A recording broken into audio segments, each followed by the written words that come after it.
tous. Je fais cette vidéo pour répondre à la première vidéo qui était un signe céleste concernant la femme qui est enrobée du soleil avec la lune sous ses pieds et les 12 étoiles sur la tête. Le dragon, on l'a vu avec les 7 diadèmes. Cette vidéo va plutôt parler d'un signe terrestre cette fois-ci. On a aussi besoin de signes terrestres.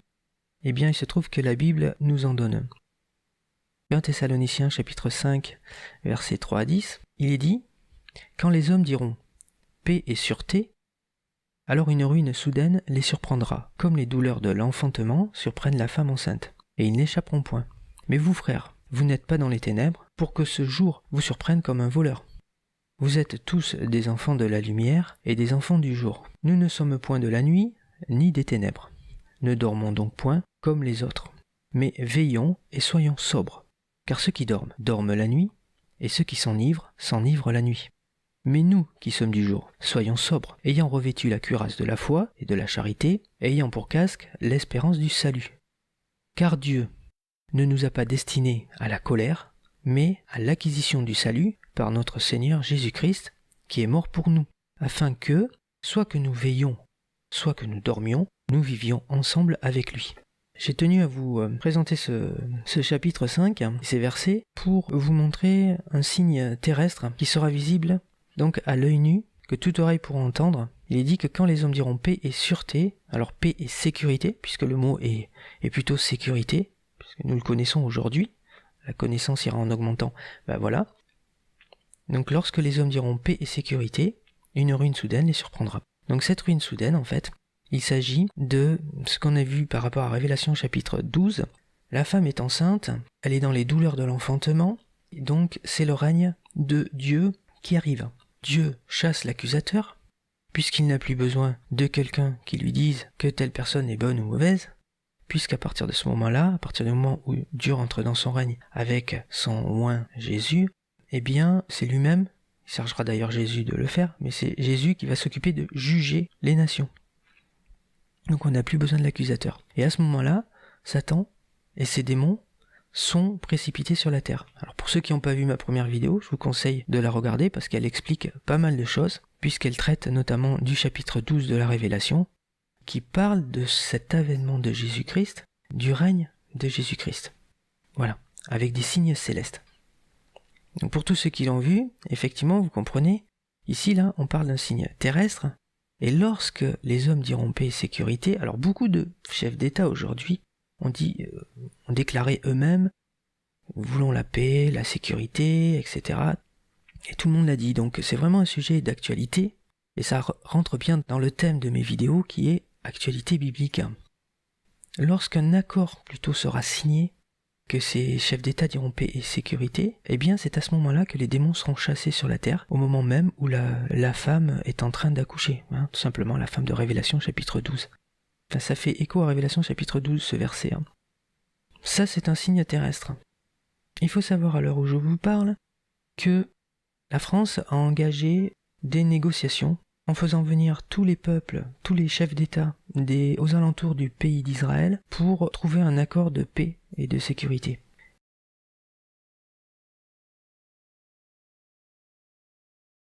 Aujourd'hui sont réunis ici à Paris, à l'initiative de la France, une trentaine de pays.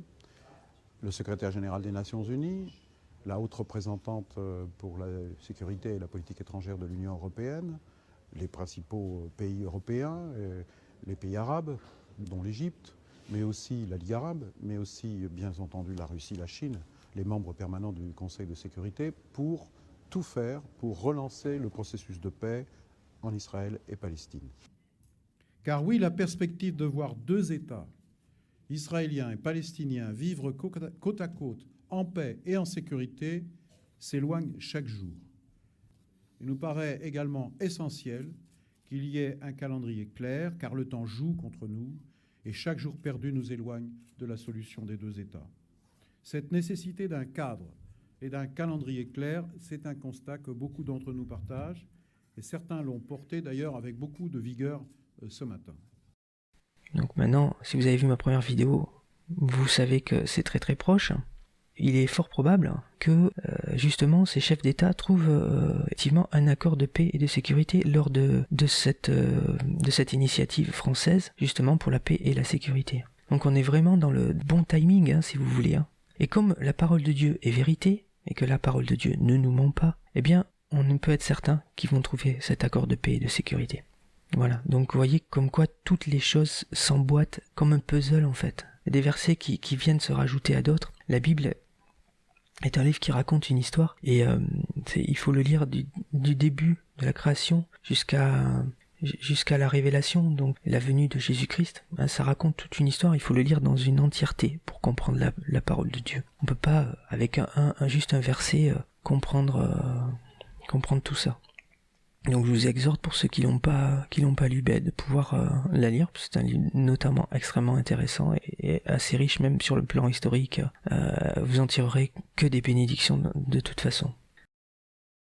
Pour poursuivre cette étude de 1 Thessaloniciens chapitre 5, nous avons quelque chose qui va nous être révélé et qui parle directement de l'enlèvement.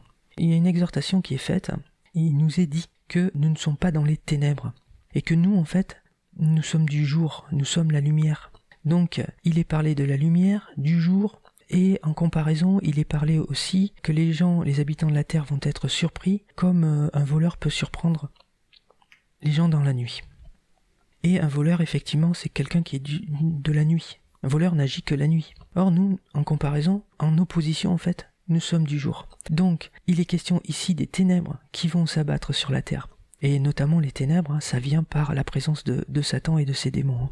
Ça, faut pas en douter. La terre va être plongée carrément dans les ténèbres parce que Satan va venir sur la terre. Ce n'est que pour ça.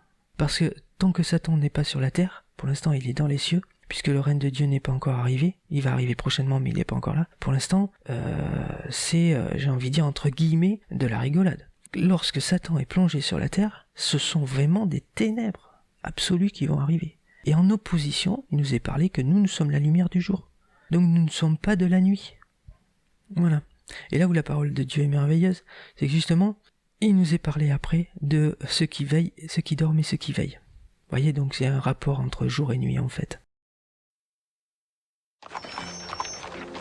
Nun werde ich euch beweisen, dass Gott, wenn es ihn gibt, böse ist. Hat Gott alles, was existiert, erschaffen? Wenn Gott alles erschaffen hat, dann hat er auch das Böse geschaffen. Das bedeutet, Gott ist böse. Herr Professor, existiert Kälte? Was für eine Frage soll das sein? Natürlich existiert die Kälte. War euch noch nie kalt? Nein, in der Tat, Herr Professor, die Kälte existiert nicht. Nach den Gesetzen der Physik ist das, was wir als kalt empfinden, nur das Fehlen von Wärme. Und existiert Dunkelheit, Herr Professor? Selbstverständlich existiert sie. Nein, sie ist nur das Fehlen von Licht. Wir können das Licht messen, aber die Dunkelheit nicht. Das Böse existiert nicht, genau wie die Kälte und die Dunkelheit. Gott hat das Böse nicht geschaffen. Es ist das Ergebnis dessen, was Gottes Hand noch nicht berührt hat.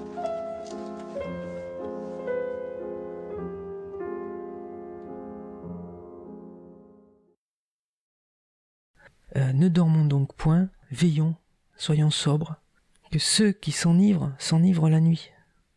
Quelqu'un qui s'enivre, c'est quelqu'un qui va avoir une vision déformée de la réalité. Et c'est intéressant, la parole de Dieu est merveilleuse par rapport à ces mots qu'elle emploie, c'est des mots justes, toujours justes. Quelqu'un qui titube, c'est quelqu'un qui ne marche pas droit. Et en réalité, ça montre que quelqu'un qui ne marche pas droit, c'est quelqu'un qui ne suit pas la parole de Dieu et qui ne suit pas les conseils de Dieu. Donc forcément, il va aller un peu dans tous les sens. Et c'est ici comparé à quelqu'un qui titube. Vous voyez, c'est la vision est assez réaliste. Lorsqu'on voit quelqu'un qui titube et qui marche pas droit, eh bien c'est quelqu'un qui est dans le péché en fait, qui est aveuglé par ce monde, voilà, qui suit pas les conseils de Dieu, qui lui marche droit. Mais nous qui sommes du jour, donc soyons sobres, revêtus de la cuirasse de la foi, donc on nous exhorte à avoir la foi, à avoir la charité, et ainsi le casque du salut. Le casque du salut, pourquoi ? Parce que nous avons une espérance. Si nous n'avons pas d'espérance, à quoi bon avoir la foi ? Oui, ça c'est inutile. nous avons une espérance. Et cette espérance-là, c'est quoi? En fait, c'est de pouvoir être sauvés grâce à notre Seigneur Jésus-Christ qui est mort pour nous. Il est dit au verset 9, Dieu ne nous a pas destinés à la colère. Donc là, c'est important parce que ça parle directement aussi de l'enlèvement.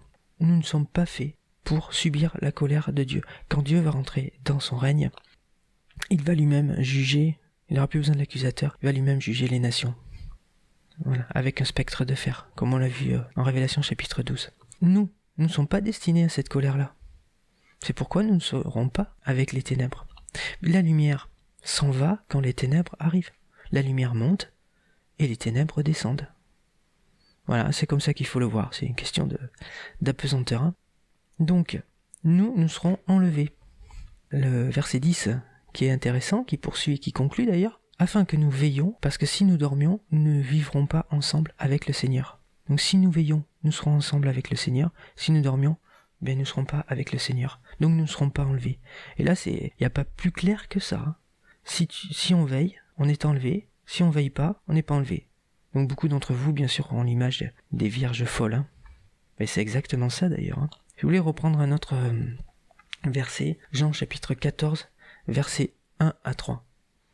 C'est un lien direct avec 1 Thessalonicien.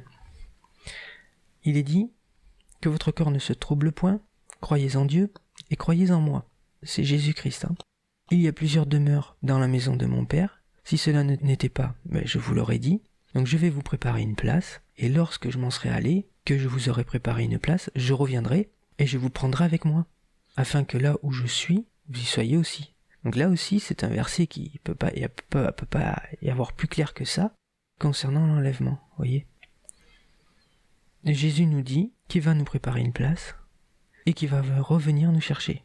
Pourquoi il revient nous chercher? Pour que nous soyons avec lui. Donc là, c'est intéressant, quoi. Si je reprends 1 Thessaloniciens, chapitre 5, verset 10, afin que, soit que nous veillions, soit que nous dormions, nous vivions ensemble avec lui. Vous voyez, c'est un lien direct, en fait. Donc c'est pourquoi je vous exhorte vraiment à rester éveillé. Rester éveillé, ça signifie quoi? Rester éveillé, ça signifie être constamment dans la parole de Dieu. Se tenir à l'écoute de tout ce qui est en train de se passer. Parce que pour combattre un ennemi, il faut le connaître. Et nous avons vu dans Révélation chapitre 12 que fait l'accusateur? Eh bien l'accusateur passe son temps, jour et nuit, à faire remonter des accusations contre vous, contre moi, contre tout le monde, notamment les chrétiens, devant Dieu. Et il les fait remonter au trône de Dieu. On avait vu, je vous ai cité l'exemple de Job, notamment. Donc, pour ça, il faut que nous soyons tout le temps en alerte. Parce que Satan nous passe son temps, il n'a que ça à faire. Et croyez-moi, il est très rusé. Pour preuve, il a entraîné avec lui des anges. Hein, c'est des créatures spirituelles. Il les a entraînés avec lui. Donc nous sommes charnels. Nous sommes terrestres. C'est encore plus facile pour lui. Comprenez bien ça. C'est extrêmement important d'évaluer le niveau de notre adversaire. Donc Satan va passer son temps à nous endormir, à nous enfumer, à nous éloigner de Dieu, à nous écarter de la parole de Dieu. Il va présenter des projets, pourquoi pas un nouveau travail, qui va éloigner un chrétien peut-être de sa famille ou de ses amis avec qui avaient des bons contacts spirituels par exemple. Cette personne va se retrouver isolée, va se retrouver dans des conditions avec un entourage qui est plutôt néfaste pour lui. Et ça y est, cette personne, si elle cède en disant oui, je préfère cela parce que c'est intéressant, c'est alléchant, c'est beau, je vais avoir on va mieux m'estimer, enfin je sais pas, voilà. Un tas d'orgueil personnel en fait. On s'éloigne déjà dans son cœur de la parole de Dieu, de s'éloigner de ses amis, de son entourage spirituel, pour pouvoir avoir un meilleur niveau profane, tout simplement.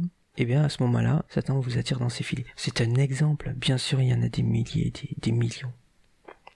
Voilà, donc dormir c'est ça aussi, c'est avoir des projets, des nouveaux projets, des ambitions, des si pour l'avenir et tout ça. Mais ne rêvez pas, Jésus revient bientôt nous chercher et il faut que nous soyons éveillés parce que tous les projets profanes que nous avons, qu'est-ce qu'on va en faire dans le ciel? Est-ce que notre maison, notre future maison, est-ce que ça va nous apporter quelque chose réellement? notre nouvelle terrasse, notre nouvelle, je sais pas, voilà. Il faut vraiment rester éveillé. Parce que tout ce qui peut nous éloigner de la parole de Dieu, je sais pas, construire, passer son temps à construire un pied-à-terre à la plage ou à la montagne, je ne sais pas, qu'est-ce qui peut nous donner pour nous attirer dans ces filets. Vous voyez, tout ça, ça peut nous écarter, ça peut nous endormir tout simplement. Donc voilà. Donc, signe terrestre. Quand les hommes diront paix et sécurité, au moment où cet accord sera conclu, et croyez-moi, c'est en train de se faire, et croyez la parole de Dieu, ça va se réaliser, eh bien, à ce moment-là, il y aura l'enlèvement. Donc si vous avez suivi ma première vidéo, vous savez à peu près à quel moment ça tombe, donc restez bien éveillés. Voilà, je vous exhorte à tous vraiment à rester éveillés. Je vous remercie d'avoir regardé ma vidéo.